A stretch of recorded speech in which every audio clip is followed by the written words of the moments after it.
Karate contra Mafia, con los mejores especialistas de karate de Hong Kong. Los mejores actores del casting chino en Karate contra Mafia.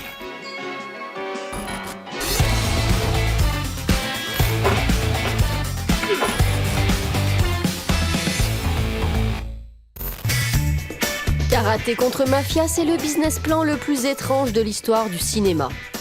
Un film de karaté espagnol tourné dans les îles Canaries en 1980, mais maquillé comme un film chinois importé de Hong Kong. Tout cela afin de séduire le public espagnol, alors friand de films de kung-fu venus d'Asie.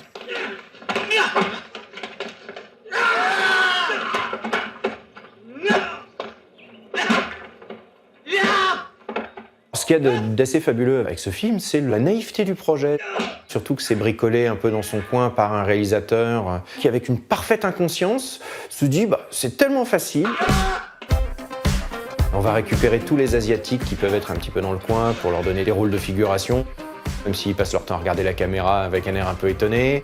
On va bricoler un restaurant chinois qui va se transformer en un temple Shaolin. Comme on n'a pas assez de figurants asiatiques qui savent se battre, on va prendre des élèves de judo locaux et on va leur mettre des cagoules.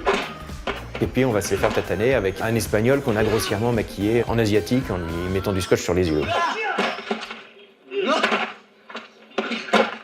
Il fallait une sacrée paire de coronesses quand même pour proposer un truc pareil au distributeur et essayer de le faire passer sur grand écran auprès des spectateurs. Ce réalisateur à grosse coronesses, c'est Ramón Saldias. Pour préparer Karaté contre Mafia, son deuxième long métrage autoproduit, il n'a regardé qu'un seul film de kung-fu.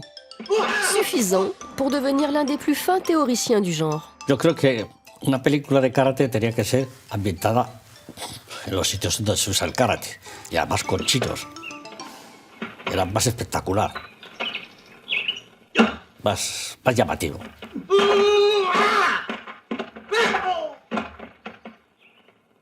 En aquellos momentos en la isla de Gran Canaria había muchos chinos. Era una persona realmente amable con la gente y yo creo que muchos no cobraron en la película, o sea, lo hicieron por la cara. Mais avoir sollicité toute la communauté asiatique de Las Palmas n'est que l'un des artifices que le réalisateur va déployer pour nous raconter les aventures de Lai Chao. Un karatéka au cœur pur qui se retrouve impliqué malgré lui dans un trafic de diamants organisé par la mafia locale. Diamantes. No sé. Et pour nous proposer sa carte postale d'un Hong Kong fantasmé entre Extrême-Orient et Orient extrême, Ramón Saldias n'a reculé devant rien.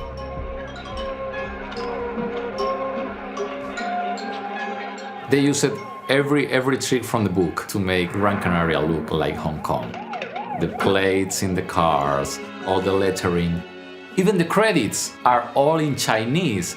They took that nonsense to the limit. Unwillingly. Lai Chao, has vuelto. Siéntate. You see the Chinese master and you say, oh my goodness, they went that far. Ve al mundo, Lai Chao. Él te premiará con lo que desees.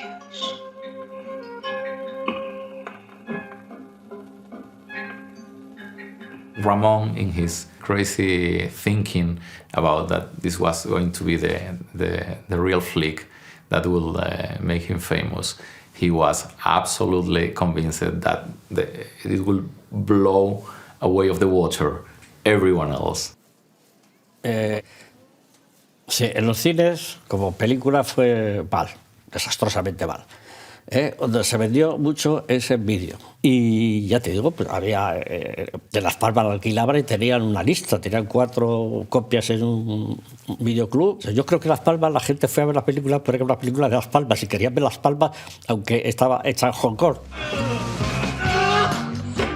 Le plus étonnant dans tout ça, c'est que des films qui essayent de faire genre, imaginés, produits et réalisés par des auto-entrepreneurs enflammés et naïfs, il y en a quelques autres. On peut penser en Suède à Mats Helg, qui a fait plusieurs films de ninja. Ça me fait aussi penser en Angleterre à Lindsay Shonteff, qui tournait des faux James Bond, qu'on a tourné 4, un par décennie. En France, on a eu Bernard Launois avec son Devil Story, avec l'idée de faire un film d'horreur en Normandie avec une momie, un tueur psychopathe.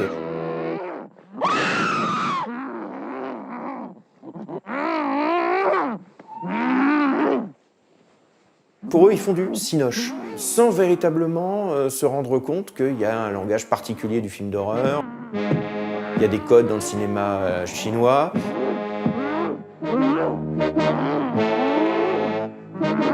Quitte à ce que, après, ça déraille complètement et qu'on en arrive à ces objets étranges qui sont vraiment des météorites qui traversent le ciel du cinéma, puis qui vont s'écraser un petit peu plus loin. Il doit y en avoir encore quelques-unes qui n'attendent que d'être redécouvertes par des Indiana Jones de la cinéphilie. Mais le temps presse, car ces reliques sont parfois dans un sale état. C'était le cas de Karaté contre Mafia, qui dormait dans les caves de la Cinémathèque de Tenerife, aux Canaries. Le film aurait disparu sans l'intervention de fans de nanars espagnols. We had to find a cameraman friend of mine that filmed the only one remaining 35mm copy.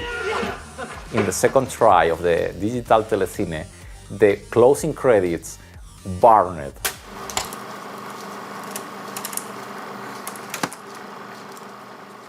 This could have been lost forever.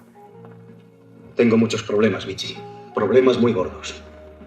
Cuando he bajado a tierra han tratado de involucrarme en un contrabando de diamantes. Now there is something that audience can discover as the true gem of the unintentional martial art comedy. Bueno, yo trataré de ayudarte. Pero ahora relájate y vamos a hacer el amor.